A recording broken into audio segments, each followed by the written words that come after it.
La sobriété avec Jean-Baptiste dans le désert. Donc une seule voix, une voix qui crie dans le désert.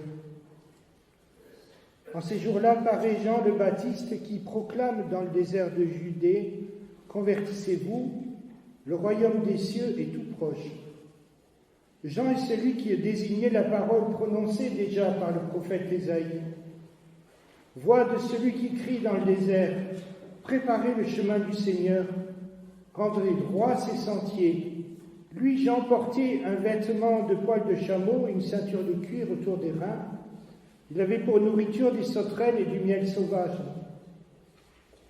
Alors Jérusalem, toute la Judée, toute la région du Jourdain se rendaient auprès de lui, et ils étaient baptisés par lui dans le Jourdain en reconnaissant leurs péchés. Voyant beaucoup de pharisiens et de sadducéens se présenter au baptême, il leur dit « Engeance de vipères, race de vipères, bande de vipères, comme vous voulez, qui vous a appris à fuir la colère qui vient. Produisez donc un fruit digne de la conversion, et n'allez pas dire en vous-même, nous avons Abraham pour père, car je vous le dis, des pierres que voici, Dieu peut faire surgir des enfants à Abraham.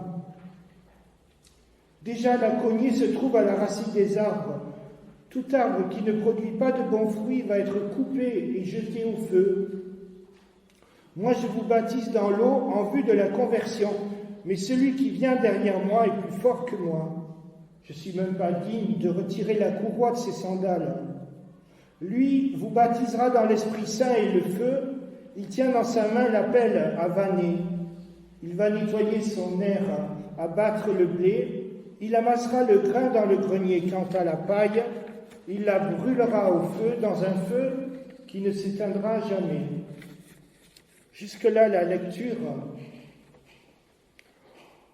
On dit qu'après Malachie, le prophète, le dernier des petits prophètes, s'ensuit une période de 400 ans de silence.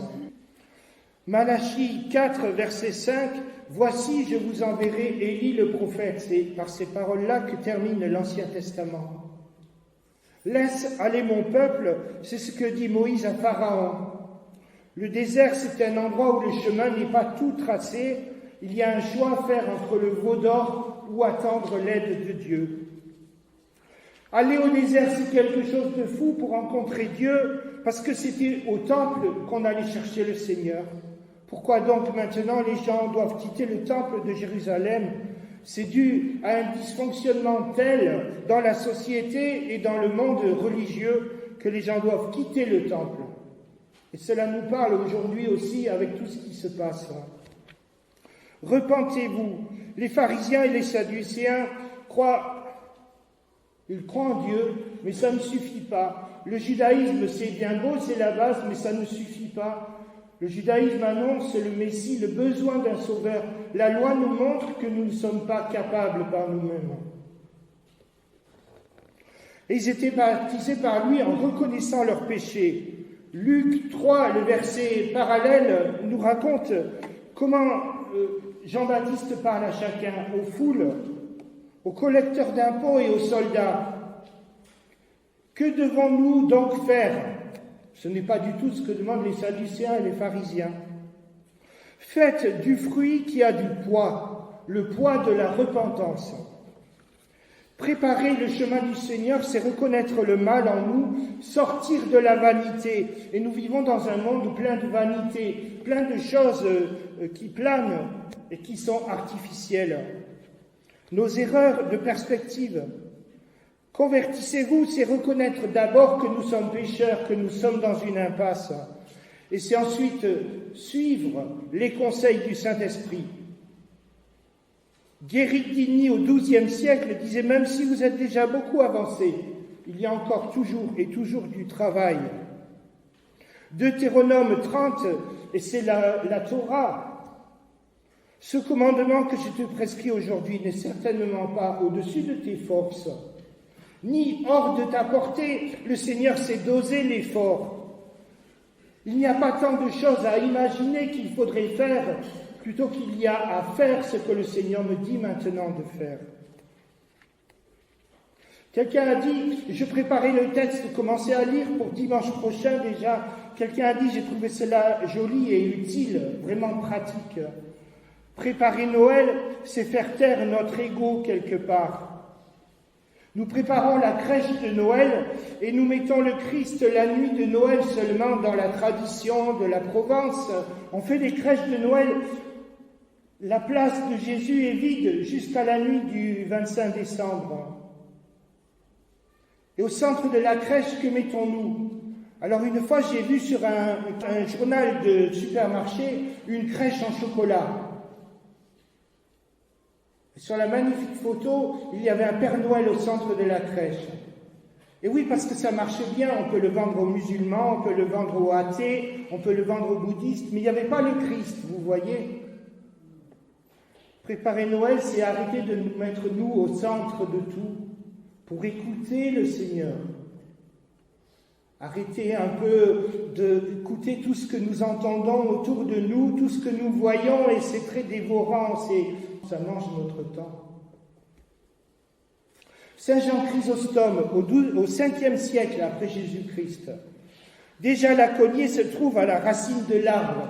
Alors on pourrait penser, Jésus annonce que les coutumes juives ne suffisent pas, et la cognée de la racine de l'arbre.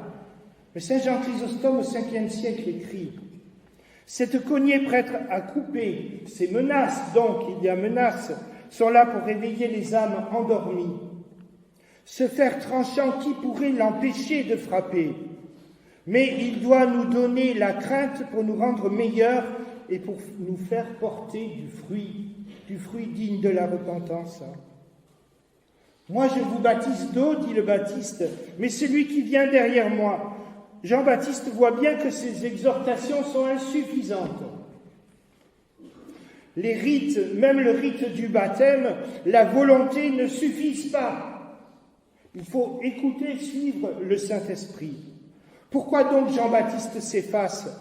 Lui, il le dit, vous baptisera de l'Esprit Saint. C'est d'un conseiller permanent que nous avons besoin. Une hotline en permanence ouverte, un conseil, une aide. Seigneur Jésus, aide-moi. C'est de cela que nous avons besoin. Et voyant à lui venir les pharisiens et les sadducéens, bande de vipères. C'est que les pharisiens et les sadducéens ont une sacrée bonne conscience avec eux, c'est eux qui ont le pouvoir. Et alors ils se rendent comme tout le monde pour se rendre intéressant, puisque tout le monde y va, c'est bien d'être là aussi. Ce serait comme un député parisien qui viendrait voir la feria de Pentecôte alors qu'il a ça en exécration, juste pour se faire voir. Bande de vipères. Pourquoi? Parce que par leur attitude, ils dénaturent le sens même du baptême, qui est l'engagement de suivre le Seigneur Jésus. En fait, ils ne viennent pas pour être plongés dans l'eau, mais pour prendre un bain de foule. Qui vous a appris à fuir la colère? On retrouve le thème du jugement qu'on avait dimanche dernier. L'un sera pris, l'autre laissé. On trouve la question du jugement avec cet arbre coupé et aussi à la fin du texte, avec le grain de blé séparé de la paille. Quant à la paille, il la brûlera au feu, dans un feu qui ne s'éteint jamais. Et ce jamais nous parle des conséquences de notre choix sur la terre. Les conséquences de notre choix sont éternelles, soit avec le Christ, soit séparés du Christ. Alors certains ne supportent pas cette idée de jugement aujourd'hui, et ils vont dire, Jean-Baptiste, c'est un prophète de l'Ancien Testament. Il est habillé comme Élie, le prophète de l'Ancien Testament. Et vous savez, l'Ancien Testament n'en a plus rien à faire. Heureusement qu'il y a Jésus, heureusement qu'il y a l'amour de Dieu, Papa Gâteau, qui ne voit pas le mal. J'ai entendu un professeur d'histoire de l'Église qui donnait une conférence à Montpellier quand j'étais étudiant, et qui a dit la découverte de Luther, c'est que le Dieu de l'Ancien Testament, le Dieu du Moyen-Âge, est un Dieu fini, liquidé. Parce que le Dieu de Jésus, nous croyons au Dieu de Jésus-Christ, disent-ils. Mais ce Dieu de Jésus-Christ n'est pas le même que toi et moi. Leur Dieu de Jésus-Christ est un Dieu papa gâteau qui ne voit pas le mal. Non, il n'y a pas de séparation entre l'Ancien et le Nouveau Testament. L'Ancien Testament prépare le Nouveau Testament. Mais les hommes préfèrent croire ce qui les arrange. Calvin écrit déjà dans son temps, « Seuls les faux prophètes de tous les temps », il écrit cela au XVIe siècle, « les faux prophètes de tous les temps aiment à gommer cet aspect de Dieu, Dieu le redoutable. » Alors vous me direz, où est la bonne nouvelle? Évangile, ça veut dire bonne nouvelle. Agélion. Agélios, c'est l'ange, l'envoyé de Dieu. C'est bon, quelque chose de bon. Où est le bon message? Déjà, la cognée est à la racine de l'arbre. Oui. Et c'est une bonne nouvelle, parce qu'il vient celui qui va couper le mal à la racine. Et il faut avoir souffert quelque peu, il faut être dans une situation de souffrance, dans une situation apocalyptique, pour souhaiter que la hache vienne couper à la racine du mal. Oui, c'est une bonne nouvelle. Jean-Baptiste, son discours, c'est à la fois le doux envers les humbles, les foules, les publicains, les soldats qui désirent changer, et dur envers les orgueilleux qui se passent de Dieu. Dieu est infiniment bon et il est aussi infiniment juste. Il est le consolateur, il est aussi le législateur. Car tous sont péchés et sont privés de la gloire de Dieu. Et ils sont gratuitement justifiés par la grâce, par le moyen de la réparation qui est en Jésus, Jésus qui est le parafoudre, qui prend toutes les conséquences du mal sur lui, lui le seul juste. Une fois, il n'y a pas longtemps, je parlais en discussion, en étude biblique avec un autre pasteur qui a dit oui, c'était bien que Jésus soit un homme comme nous, semblable à nous. Mais il aurait très bien pu mourir dans son lit de sa belle mort. Eh bien, ce pasteur n'a rien compris à la notion de sacrifice de Jésus qui porte les conséquences du mal sur la croix. À ce moment-là, pour ce pasteur qui a dit cela, Jésus seulement un gourou, un Bob Dylan, ce que vous voulez. Or, il n'y a pas de salut en aucun autre nom qui nous a été donné sous le ciel, aucun autre nom par lequel nous devions être sauvés, que le nom de Jésus-Christ, qui a porté sur lui les conséquences du mal. Mais comme les hommes ne comprennent pas que Dieu est juste, ils n'acceptent pas la notion de sacrifice, ils rejettent l'Évangile dans son ensemble, qui est une bonne nouvelle. Dieu va intervenir pour nous libérer du mal. Le Christ a porté les conséquences du péché. Déjà dans le livre de la Genèse, si tu en manges, tu mourras. Qui vous a appris à essayer de fuir la colère à venir? Alors ça ne correspond pas à notre image de Dieu, à celle qu'on voudrait nous faire croire. Tout à l'heure, je citais Ésaïe. Ésaïe écrit, c'est une prophétie, « Le désert et le pays aride se réjouiront ». On retrouve la notion de désert. « La solitude s'égaiera, elle se couvrira de fleurs ». On est content avec ça. Et elle tressaillera de joie. Fortifiez les mains languissantes, affermissez les genoux qui chancellent. Il écrit cela à toutes les personnes exilées à Babylone. On est content avec ça. Dites à ceux qui ont le cœur troublé, prenez courage et ne craignez pas. Voici votre Dieu, et voilà la suite. La vengeance viendra, la revanche de Dieu. Il viendra lui-même et il vous sauvera. Et oui, c'est une bonne nouvelle. La revanche de Dieu, la vengeance de Dieu contre le mal. Et je ne suis pas exempt de faute, moi, mais je suis protégé par le Christ Jésus. Nous chantons couverts par le sang de l'agneau, parce que le Christ a porté les conséquences du mal. Alors les gens disent de Dieu, n'est-il pas quelqu'un qui apporte la paix et la consolation? Bien sûr, cependant, à côté de l'amour de Dieu, il y a la justice de Dieu. Et au fond, heureusement qu'il y a la justice de Dieu, heureusement qu'il y a la colère de Dieu contre le mal. Sinon, il n'y aurait pas de fin au mal. Le nom hébreu, la racine ivri veut dire passer. Passer, traverser la mer Rouge, traverser le Jourdain. Et nous sommes nous aussi des porteurs de messages comme Jean-Baptiste, préparer le chemin du Seigneur. Je voudrais vous lire quelques extraits du texte de la Confession de foi de Westminster, donc en Angleterre, au XVIIe siècle.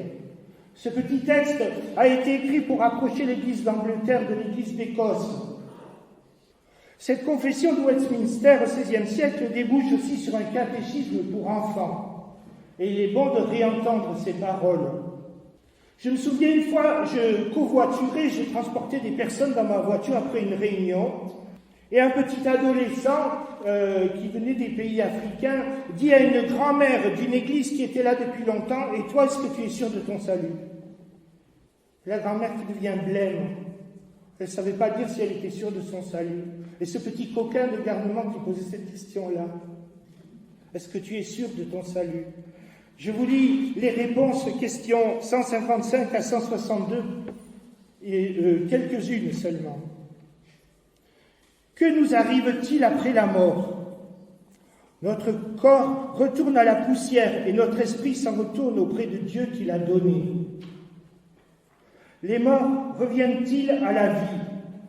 Oui, la trompette sonnera et les morts reviendront à la vie.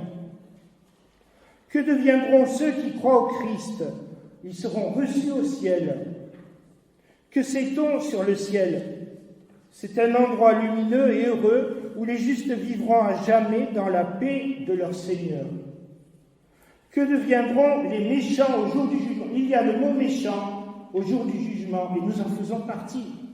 Mais en Christ, nous sommes sauvés. Ils seront jetés en enfer. Que sait-on sur l'enfer? C'est un endroit terrible où l'on souffre beaucoup d'être loin de Dieu. Devons-nous avoir peur de l'enfer? Non. Si du moins nous croyons que Jésus est notre Sauveur, qu'il a subi le jugement de l'enfer à notre place. Ton salut est-il donc certain? Oui, j'ai la certitude que rien ne pourra nous séparer de l'amour de Dieu manifesté en Jésus-Christ. Cette semaine, en étude biblique, nous avons préparé le texte du jour et nous avons discuté à savoir s'il y avait des récompenses dans le ciel. Il y a le salut pour les chrétiens, mais est-ce qu'il y aurait aussi des récompenses pour ceux qui se sont mieux comportés parmi les chrétiens? Des places de première classe, deuxième classe, troisième, sur un podium. Alors, il est parlé du tribunal de Dieu dans la Bible. Hébreux 9, 27, 2 Corinthiens 5, 10. La parabole des talents nous pourrait nous faire penser, c'est bien, bon et fidèle serviteur, dans les petites choses qui étaient fidèles, il te sera confié de plus grandes, mais c'est une parabole. On pourrait penser aussi à cette parole de Paul dans les Corinthiens où il dit, la base, c'est le Christ, mais chacun construit dessus avec différents matériaux. Soit avec la pierre, et ça c'est du costaud, soit avec de la paille, et ça brûle au feu. Si c'est la pierre, c'est parce qu'on a écouté l'esprit, on ne l'écoute pas toujours. Mais si c'est de la paille, ça va brûler. Et certains, dit Paul, seront sauvés comme à travers le feu, parce qu'il ne restera pas grand-chose de leur œuvre. Mais ils sont sauvés néanmoins parce qu'ils ont donné leur cœur au Seigneur. Avec tout ça, il faut encore réfléchir et pas partir sur une seule idée et un seul verset de la Bible. Parce que j'avais la parabole des ouvriers de la 11e heure. Et ceux qui arrivent à la fin, ils ressortent comme ceux qui étaient les premiers. Donc ça calme l'inquiétude peut-être. Vous avez aussi cette parole de Jésus dans Luc 17. Serviteur quelconque, serviteur ordinaire. Donc on n'a pas inventé nos mérites. L'ouvrier de la 11e heure, ou celui qui est sauvé à travers le feu, c'est par exemple le brigand sur la croix. Il ne pourra pas se vanter de quelque chose. Nous non plus. Mais ce que je trouve beau à penser et qui m'encourage beaucoup et qui doit t'encourager, je pense, Dieu tient compte de là où nous sommes partis. Dieu tient compte de notre histoire. Nous n'avançons pas tous à la même vitesse. Le plus important pour le brigand sur la croix sauvé, comme pour toi et moi, c'est d'être avec Papa. Dire Papa quand nous arrivons au ciel. C'est le plus important. Que cette parole nous fasse du bien, qu'elle nous encourage. Nous vivons de cet amour de Dieu, le Père.